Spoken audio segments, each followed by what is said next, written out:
Got a fun Yankees show today, talking about minor league prospects Jasson Dominguez and Anthony Volpe, talking about recent promotees Oswaldo Cabrera and Oswald Peraza, as well as the case of Aaron Judge, MVP. Let's talk about it. You are Locked On MLB Prospects, part of the Locked On Podcast Network, your team every day.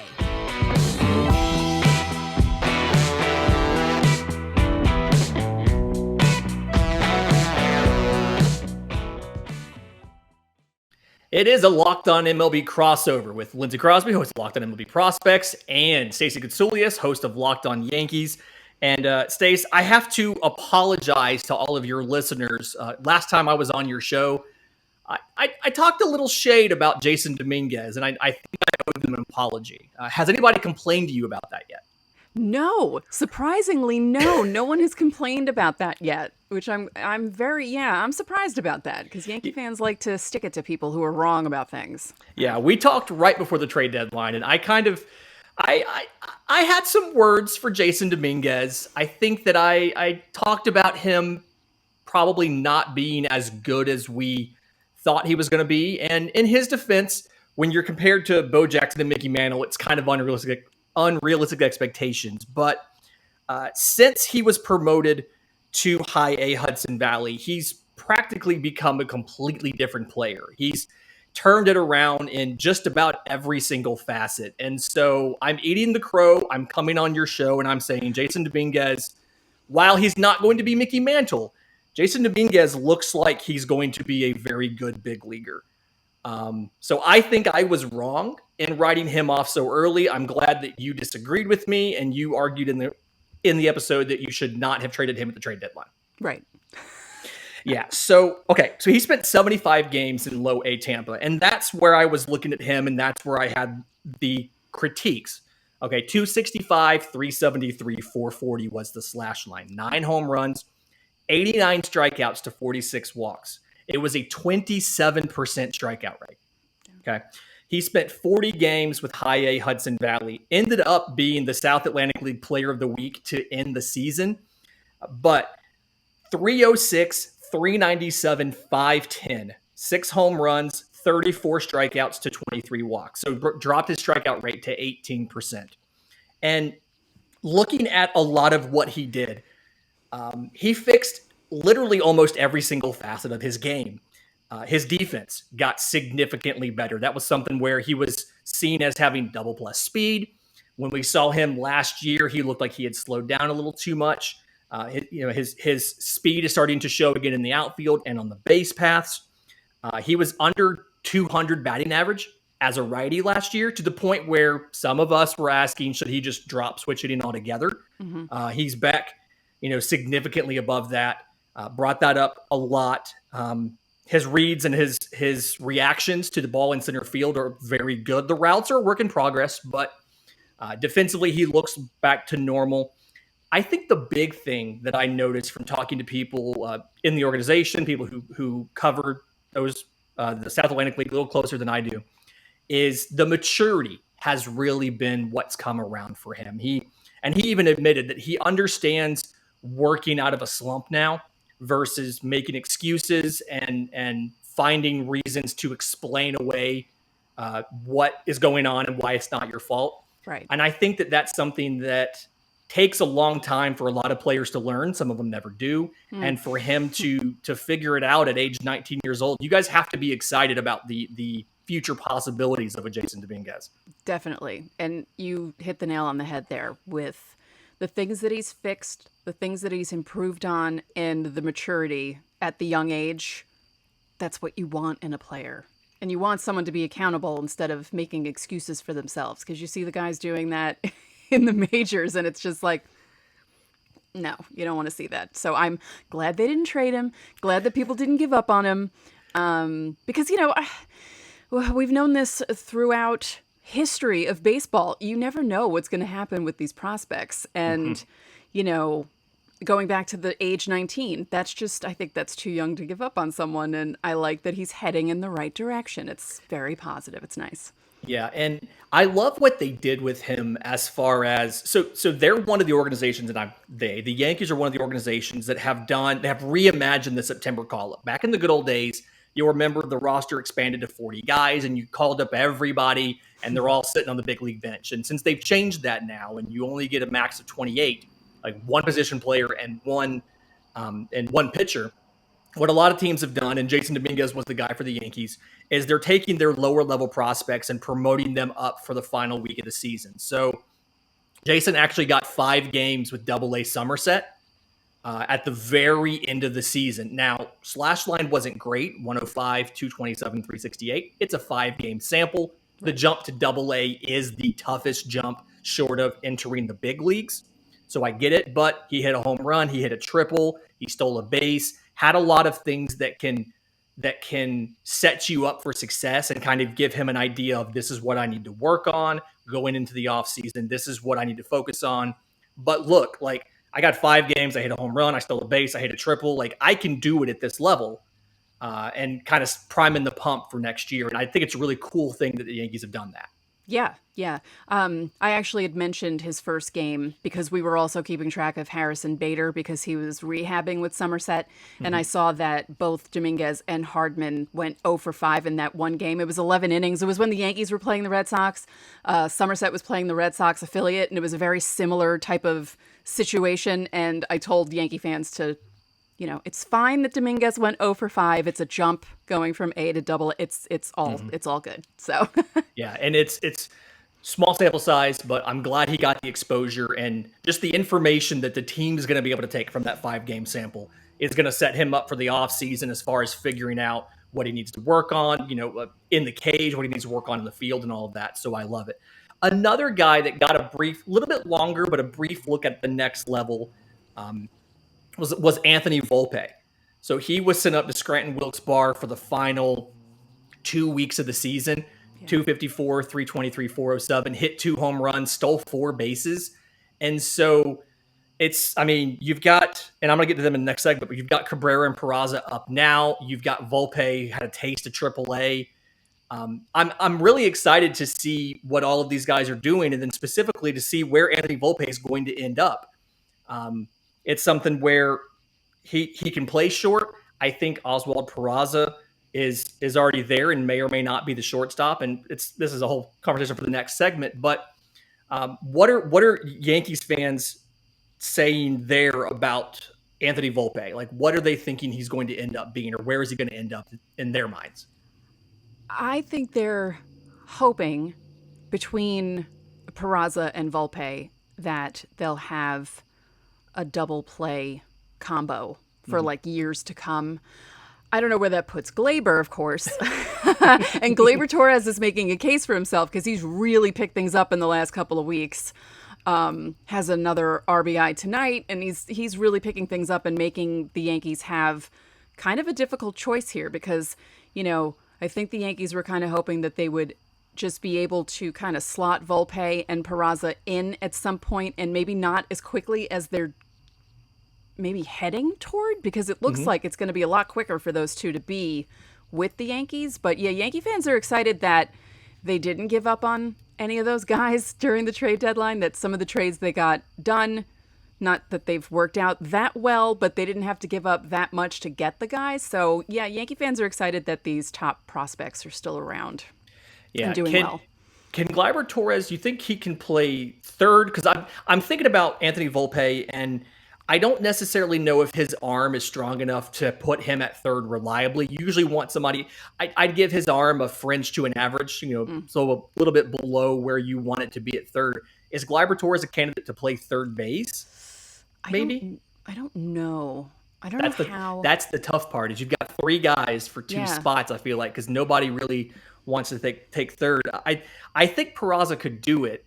Peraza can play anywhere in the infield, but I'm a little worried that it's almost a waste of him to put him at third, right? Because he's such a good defensive shortstop. Would you prefer Peraza at short and Volpe at second, or? If I had a perfect world, I'm putting Peraza at short. I think Peraza is probably the best defensive shortstop in the high minor. Well, was in the high minors. He's at the big league level now, but I think Peraza is probably the best shortstop that you have of these guys of Cabrera and Volpe and Peraza. And so I'd put Peraza at second simply so you don't have to test the arm. The speed is fine, especially not having the shift next year. It's helpful to have his range at second, and his bat obviously profiles really well at second. It's just figuring out third base is tough, and Torres is around. He's not a free agent until 2025, so you've got a lot of time to figure that out. And speaking of a lot of time to figure things out, I've had a lot of time to figure out, like, physically how getting older has changed my body. A little bit of a dad bod here, working on some of that. And so I'm glad that our next sponsor has hopped onto the LockedOn Podcast Network. Nugenics is a supplement that contains man-boosting key ingredients like testosterone. And the idea here is this is something that's been validated in 5 different clinical trials to boost free testosterone levels in men. And because Nugenics Total T boosts free testosterone that the aging process has been taken away, you'll feel stronger and leaner with more energy and more drive and more passion too. And your partner will definitely notice the difference. So get a complimentary bottle of Nugenics Total T when you text MLB to 231231. So you can text now and get a bottle of Nugenics Thermo as well, their most powerful fat incinerator ever, with key ingredients to help you get back in shape fast. And again, it's absolutely free. So text MLB to 231231. That's MLB to 231231. Terms and conditions do apply. Okay, so we briefly talked about Peraza and Cabrera. Can we get on that for a second? Because I have some issues here. Okay, so Cabrera came up and he's played a lot of right field, which I'm fine with. It's most of your non-shortstop position players or non-catcher position players probably started off at some point in their life as shortstop, so it's fine that he's playing right field. When Rizzo was out, they had him taking balls at first. He has a plus but arm. That's, in fairness, that's only because DJ LeMahieu was injured. Because if they were both True. not injured at the same time, they wouldn't have. But I think it's because they think Cabrera can pretty much play anywhere, so they were kind of trying to see if he could. But yeah, that's what I was gonna say. Was like when I talked about this on LockedOn MLB Prospects last Thursday, and at that point, Cabrera only had like 91 innings in the outfield, and he was already +7 on DRS with 4 outfield assists. And so he's already statistically one of the best outfielders on this team, as far as run prevention and outfield assists. And I feel like, he was in right. Now that Bader's back, Judge is in right, and Cabrera's over in left. I feel like, his arm's probably a little wasted in left, but you can't move Judge off of right. Judge is doing fantastic things right now. And so he's played second, he's played third, he's played short, he's played right field, he's played left field. So he's spent some time just about everywhere. But Oswald Peraza has not had a chance to play nearly as much. Mm-hmm. And I'm mad about it. Yeah, you're not the only one. Yeah. The last time he started at shortstop was September 17th. Mm-hmm. And, okay, so he gets called up on September 2nd. And in my head, I'm thinking about what the Braves just did with Vaughn Grissom. And granted, that was because of injury and they needed him. But Vaughn Grissom is a shortstop. He comes up, he plays second base in the wake of the Ozzie Albies injury. Mm. And for the Braves, they get like 45 games of this prospect who they weren't sure if he was ready or not. They get to go out and watch him play every single day against MLB pitching, put him in an unfamiliar situation, and see how he acclimates. Oswald Peraza was called up September 2nd. He's played 8 games. And why are you calling him up if he doesn't get to play? Right. And it's, I don't understand it. And it's so funny because, Isaiah Kiner-Falefa,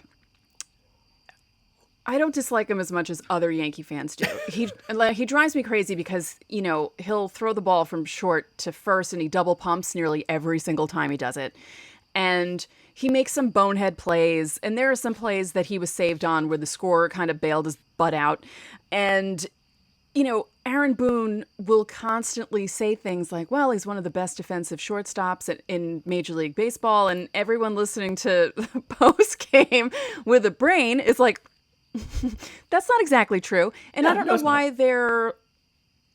it's not like he's a big name shortstop who's playing horribly and they need to protect his ego. This is a guy that they traded for because they needed to, I don't know what, please don't get me started on that trade. But he's basically like the placeholder for Peraza or Volpe. So you have the guy that you could replace him with just sitting there, not doing anything. And it's like, what are you doing? Isaiah Kiner-Falefa's WRC plus is like 86 this year. Mm-hmm. I mean, he is 14% below average as a shortstop offensively.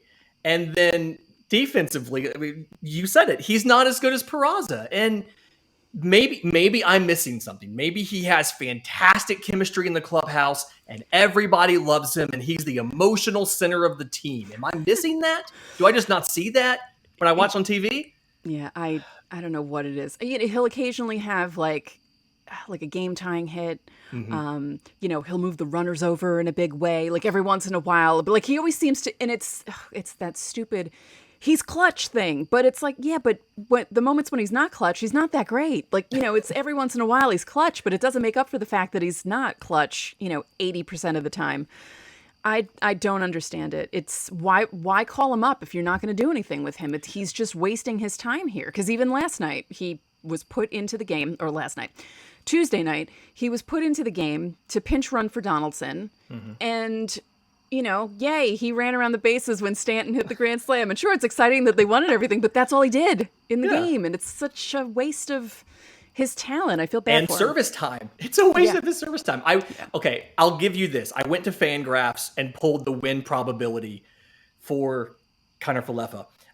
He does have a positive clutch score in 2022. Right. So he is better than the average player in a, context neutral in a high leverage situation. Mm-hmm. But it's like you said, I mean, he was the placeholder for when you got Peraza. Now you have Peraza. Let Peraza play. And the whole thing here is you're using the service clock. You're going, obviously now he's on the 40-man roster. You have to deal with all that stuff. And it just seems like it's not the best use of the time window to evaluate him. That's one of those things is, I mean, Marwin Gonzalez can play shortstop if you want to have IKF be the everyday guy and wait to call Peraza up until the AAA season is over or something. But and the other thing that drives me nuts is they waited to do it until after September 1st. So as I understand, he's also not eligible for the postseason roster. And it doesn't make sense to me. And it's been frustrating. And I wanted to complain about it. And I figured you're the best person to do it to because he's your team. I agree with you 100%. There's,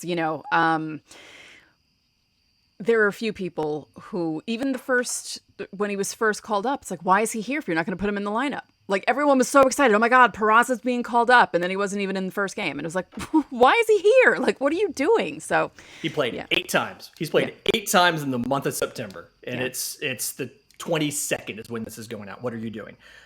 In just a minute, we've got some conversation about Aaron Judge, potential MVP, right here on Locked On MLB Prospects and Locked On Yankees.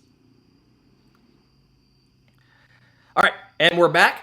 And Stacey, if I had to ask, I would assume that you probably come in on the Aaron Judge side of the Aaron Judge versus Shohei Ohtani for MVP debate, right? Yes. Okay. Yes.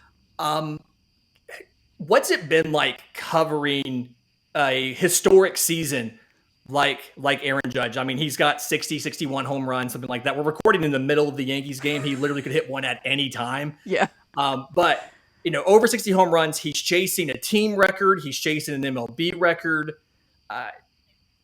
We knew he had good power, but like how unlikely is this that he has hit this many more home runs than anybody else in baseball? That's the thing. He's at 60 currently while we're recording this on Wednesday night. And the second guy is at 40. He's 20 home runs ahead of the closest guy to him throughout the league because it's Kyle Schwarber. It's unbelievable what he's doing. But it's not just the home runs because he's in the running for the Triple Crown. Also, he's hitting 317 right now. Yeah. And it's like, let's see, wait. 318 because he had the 2 doubles. So right now, while we're recording this, shortly before 9 p.m. on Wednesday night, he is sitting at 318 batting average. And he's in first in every other important statistical category. And Cedric Mullins is leading the American League in steals with 30. Judge has 16. And Judge is 6'7". Yeah. Like, he's just 280 pounds. Yeah. There are NFL defensive ends that are smaller than Aaron Judge. Yeah. He is unbelievable. And I'm enjoying this so much.